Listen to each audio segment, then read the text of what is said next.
Well, hello everyone. I'm so excited to be here with you all, and thank you so much, Congresswoman Escobar, for joining us today. My name is Miyako Iwata. I'm the lead Andrew Goodman ambassador from UC Berkeley, and today I'll be talking with Congresswoman Escobar, who represents the 16th Congressional District of Texas in the House of Representatives. We'll be talking a little bit about the importance about youth voter participation and the student vote in particular. So with that being said, I'll jump straight into my first question, which is that over the course of these past few months, we've seen a great deal of youth-led activism, through protest and action. And in some ways, it has very much felt like a turning point moment.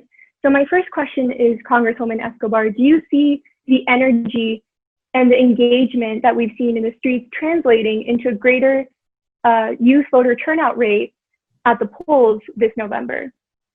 So much for hosting me and for allowing me to participate in this really important conversation. I'm so grateful to the Andrew Goodman Foundation for everything that everyone does. It's such an important mission, especially this year. I will tell you, I don't know that we have ever in our lifetimes had a more important critical election.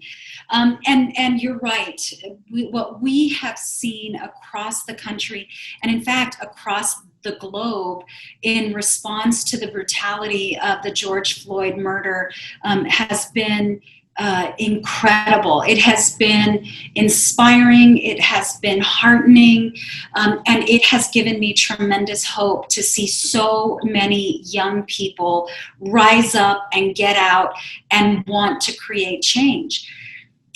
I really do hope that incredible energy and the power of those voices gets translated into the ballot box in November. And it really is important that we make sure that it happens. And it starts with young people like you. It starts with young people who feel committed to making a change in their country and in their world.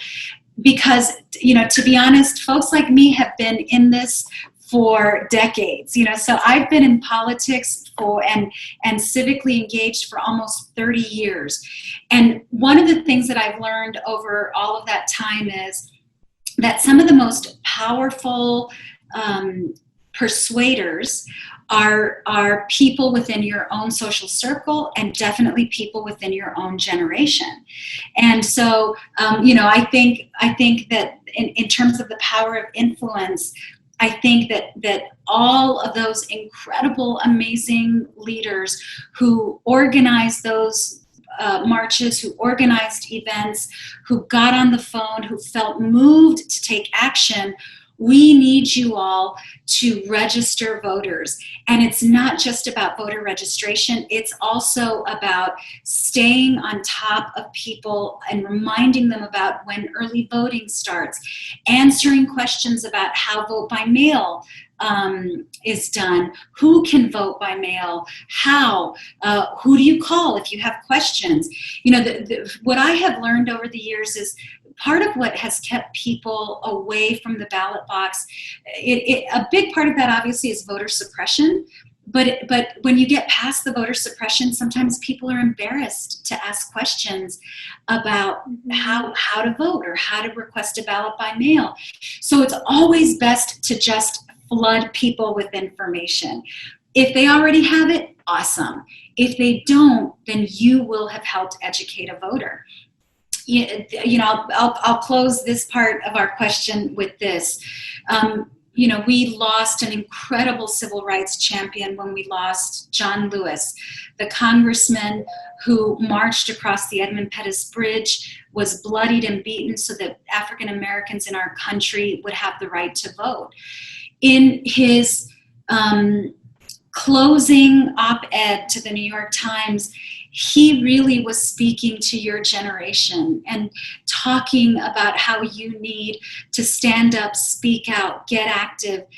Change is within our reach. It is absolutely within our power and our grasp. And I have no doubt that your generation is going to lead the way. Thank you so much. And I'm so glad that you brought up Congressman Lewis, because my next question has to do with student voters. And we know that Congresswoman Lewis got his start leading the Student Nonviolent Coordinating Committee. And so my next question is, what do you think is the importance, of course, of the youth vote, as we've discussed, but also of student voters in particular, considering that us Andrew Goodman ambassadors are mobilizing and activating on college campuses specifically? The power of student voters is really immeasurable, and here's why. There's two things about student ambassadors and student voters and voters on college campuses that I think is incredibly powerful. Number one, you have the ability to have a captive audience, so to speak. Obviously, during the time of COVID, it's harder because you're not on campus, you're not around one another, but those networks still exist in a way that they are somewhat diminished the older you get. The older you get, the smaller, at least my experience has been, the smaller your circle becomes in a way, because you've got, at my age, I've got children, I've got a demanding job, so you just don't have the same kind of social networks, the literal social networks at my age that you do when you're in college, where you have access to people who are in your classes, people who are in your groups, your civic groups, your campus groups, and then people in your social circle. So that's one of the most powerful aspects of the student vote. But the second is the power for you all to influence your parents, influence your siblings, influence neighbors and relatives. I have often thought that in reflecting on my own youth, which was a long time ago, I have often reflected just really how those circles have changed over the years. And the power of influence that you all have really is pretty incredible. And so that means you have the power and the potential for tremendous change. Thank you so much. So now that we've, established and talked about the power of the youth vote itself, my next question has a bit more to do with some of the barriers that us ambassadors face when we're doing this work. So one of the barriers I think we face is voter apathy, and this idea among many young voters that their vote is just a drop in the bucket, that it won't make necessarily too much of a difference. And so they may feel pessimistic towards our political system and engaging in it. So my next question is, what would you say to a young voter who may feel disillusioned with electoral politics or things as they see it? I want to tell you all the story about Texas in response to your question, because I will tell you, it is something I have heard over and over and over again. And I have also heard it from candidates and from donors over the years when I've asked folks to invest in Texas and voter turnout in Texas. What I've heard, not just from voters when I've knocked on their door, but I've heard from donors is, nothing's ever going to change, so why bother? Well, of course, that's having that attitude from the get-go guarantees nothing will change. So it's like me saying, oh, I hate this paint color. I hate it. I just don't like it. And by the way, I do hate it. So I need to do something about it. But like me saying, oh, like this paint color, it's terrible. But why bother? Change is absolutely within our reach. If I can just find a weekend to stay here and paint this room, I could change it. Mm-hmm. But in Texas, I want to tell you the story about Texas. So 2 years ago, El Paso's congressman, my predecessor, a great, great human being, Beto O'Rourke, whether you agree with his politics or not, he said, let's take a chance on Texas. And he embarked on what was a campaign that in the beginning, people criticized, laughed at, mocked, and said, it'll never happen. Tragically, he lost, but he came within 2 percentage points of defeating Ted Cruz. 2 percentage points. In a pool of 8 million votes, he lost by 150,000. And while that seems like a lot, think about the pool, the size of that pool. If in every community across the state, a handful of more people had voted, Texas would have rid itself of Ted Cruz, and who knows what would have happened in the Senate. And I have, in my history in participating in campaigns, I have seen elections that have been won, usually local elections, by 1 vote, 2 votes. So, the idea that our vote doesn't count, it's a very pessimistic, defeatist perspective that guarantees a bad outcome. Let me just tell you this as well. Even if you are so fatalistic, you think, and let's use Texas again as an example, which, by the way, I believe will turn blue this year, and we're working on that. But even if you're so fatalistic in Texas and you say, well, my electoral college votes, I'll vote in Texas, but it's not going to make a difference with the electoral college votes. Right. Number one, do it anyway. But number two, this year is one of the most critical years in state governments. These state governments, state legislatures across the country, every 10 years, they draw the maps for what the congressional districts and what the state representative districts will look like. This is when gerrymandering happens. This is when new obstacles are created to having seats that truly represent the people. If you look at some of the most gerrymandered districts, it is absurd. You'd laugh out loud wondering, how did they get away with that? But they get away with that when they own the state legislature. And so from the presidency to the congressional seats, to state reps, state senator, to your city council, to your school board, you can make a monumental difference if you participate. The only thing you guarantee by not participating is that indeed things will not change.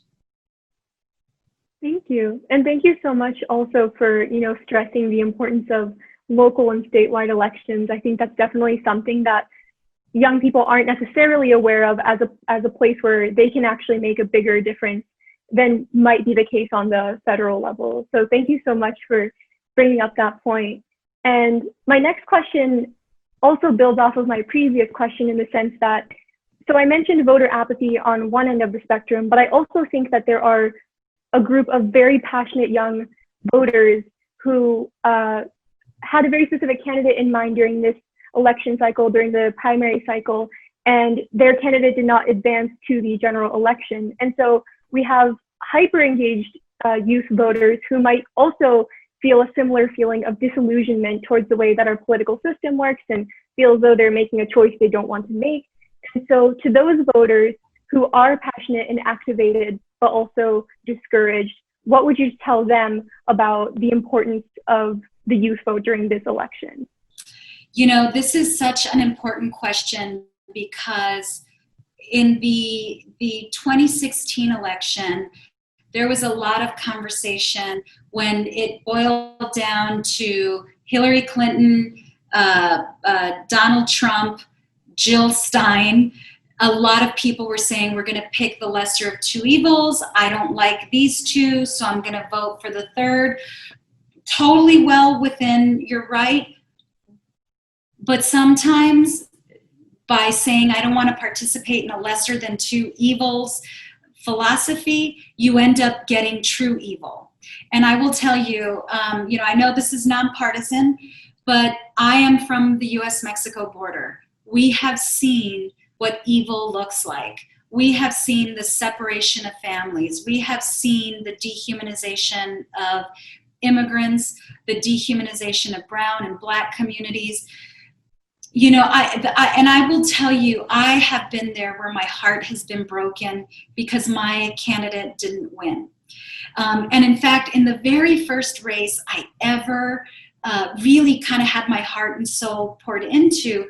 This was in the mid-90s, a long time ago. You all may not have even been born. But I remember after that thinking, I never want to even participate again. Like, I'm done with this. This is like, the system is broken. And I stayed out of politics for a couple years. And then I realized that, I'm never going to change the system unless I participate in trying to create that change. And I have to recognize that the outcome may not always be what I want it to be. And it's okay to be heartbroken, but I've got to make sure that I do everything possible to make my community advance, to make my state advance, to make my country advance, and to fight for the people that are in my community, the people who need help, those who are voiceless, those who are marginalized.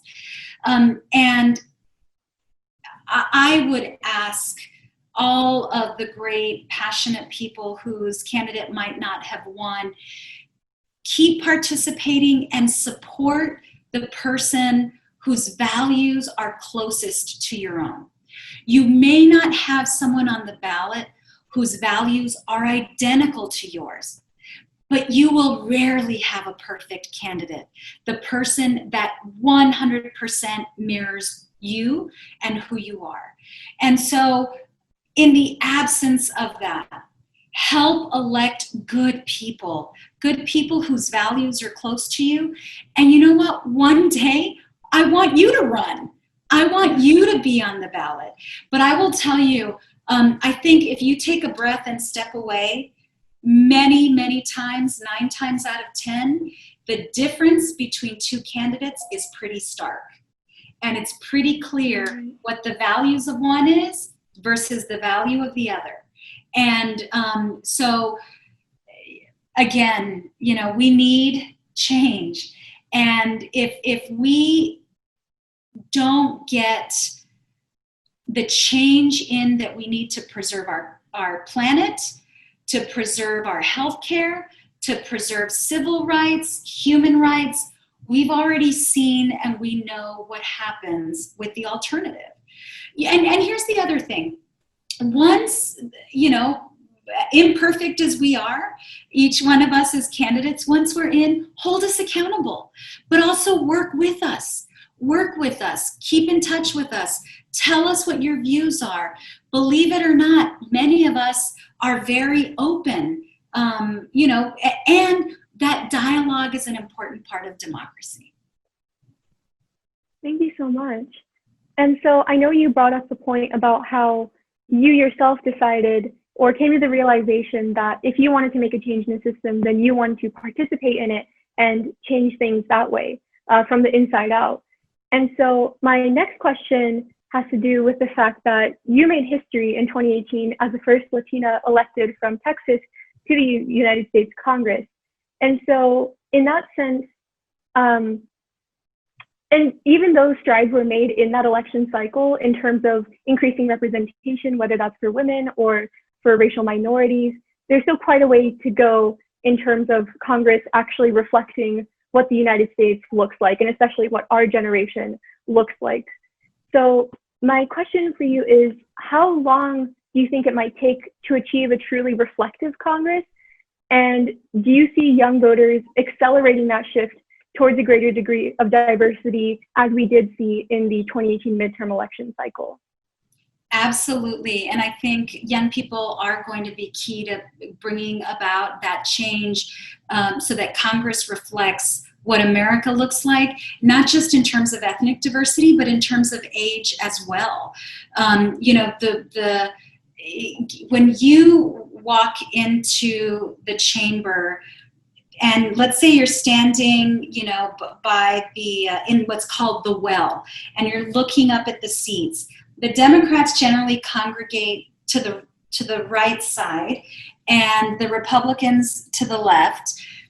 And when you look at the Democratic side, even though it still is not truly totally reflective of what America looks like, You see Muslim women, you see Native American women, you see Latinas, you see African Americans, you see you see a beautiful rainbow.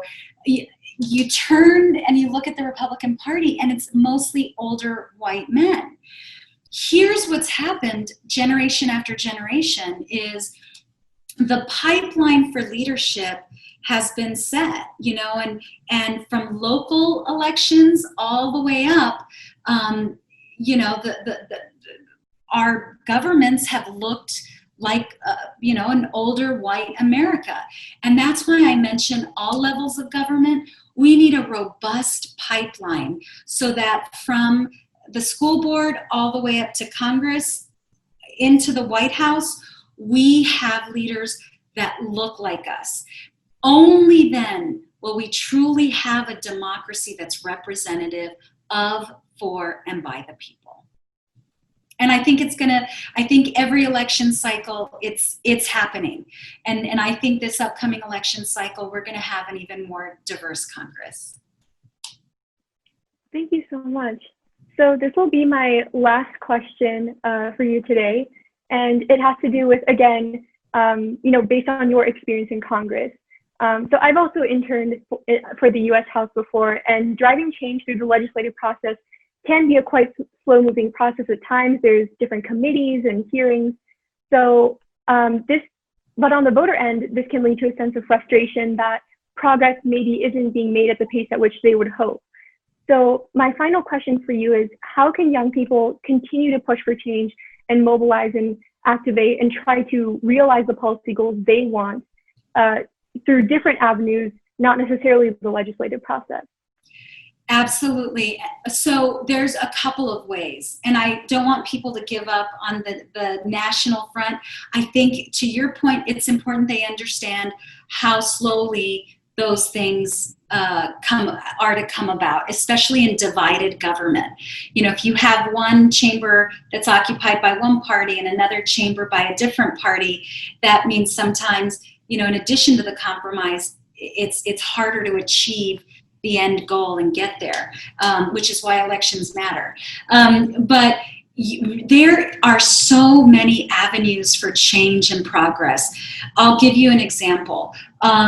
So the federal government has absolutely failed when it comes to dealing with the climate crisis. And because of our presidential election outcome 4 years ago, we are even further behind today than we were then, because the climate crisis is advancing exponentially. But you have local governments that can do things. You have state governments that can do things in order to protect our planet, and in order, for example, to reduce pollution, like plastic pollution. Your city council creates laws that have to be abided by within the city limits. I'll give you an example to that. When in 2001, I worked for an incredible mayor in El Paso. El Paso was the first city in the country to ban smoking indoors in 2001. I mean, if you can believe that, like your generation can go into a restaurant and not have to worry about the disgusting smell and the cancer-causing toxicity of smoke. My generation, you'd walk into a restaurant and there was a smoking, non-smoking. But of course, there's no wall that keeps out the cancer-causing agents or the disgusting smell of smoke. And so when El Paso did it, it was super controversial. Oh my God. It was businesses went berserk. But we had a mayor and a council with courage, and they pushed forward. And then pretty soon other cities followed suit. And now, I mean, really, you're hard pressed to find large pockets where, a smoking restaurant will have a smoking, non-smoking, because it's pretty typical now that most municipalities ban it. We didn't wait for the federal government to do it. We did it in local government. And so you have the power to lobby your local government, to bring forward initiatives through your local government. But I'll give you another example, and this is something that we're going to be working on. We're going to kick it off, but then COVID hit. Educating the community about what we as individuals can do when it comes to the climate crisis. You know, how do we contribute every time we eat meat? How do we contribute every time we get in a car? You know, so what can we do in order to begin as individuals to reverse that trend? Yes, push on the federal government, and yes, hold us accountable. Yes, push on the state government. Yes, push on the local government, but don't wait for that. You know, take up the charge. If each one of us has so much power to create change, and then you begin to find allies, and you begin to build a movement. And so again, kind of honoring the beautiful spirit of John Lewis, that's how they created a civil rights revolution. So they didn't wait for others to act. They took up the mantle and they acted, something that we now all benefit from. So there are innumerable ways that you all can use your incredible brilliance and your power. Thank you so much, Congresswoman Escobar. That was my last question that I had today, but we really appreciate you taking the time to join us, especially during such an important time, and for supporting our work as Andrew Goodman ambassadors. I'm so happy about your work, so privileged and honored to be a part of this event. And anytime that I can be an ally to you or help and support everything that you all are doing, I am there. Thank you so much. Thank you.